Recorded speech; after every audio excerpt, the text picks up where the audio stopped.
ભક્તજનને દિલે ધરીને દયા કીધા ચારુ ચરિત્ર ગાન કરવા જેણે કરુણા કરી વંદુ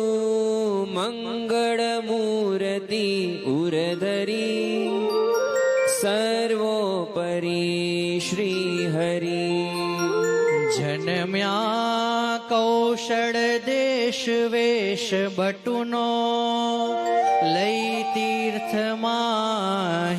ફર્યા રામાનંદ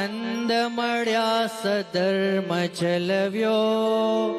યજ્ઞાદિ મોટા કર્યા મોટા ધામ રચ્યા રહ્યા ગઢપુરે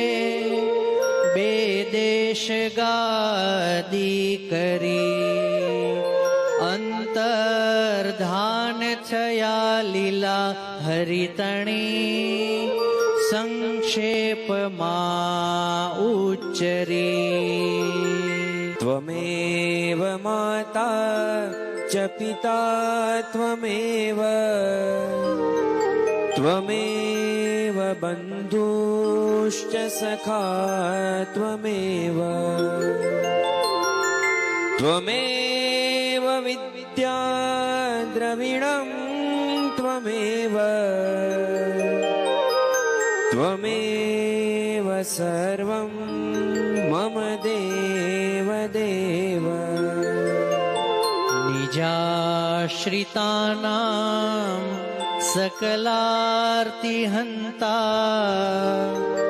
સધર્મ ભક્તેરવનં વિધાતા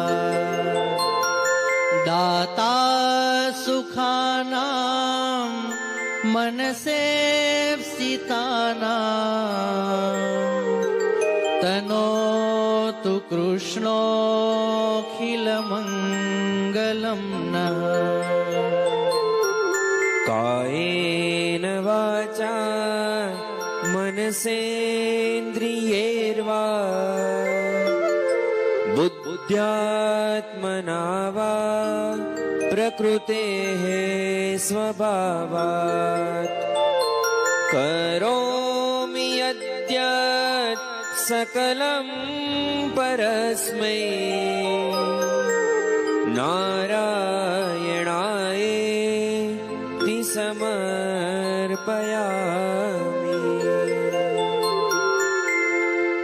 બોલો શ્રી સ્વામિનારાયણ ભગવાનની જય.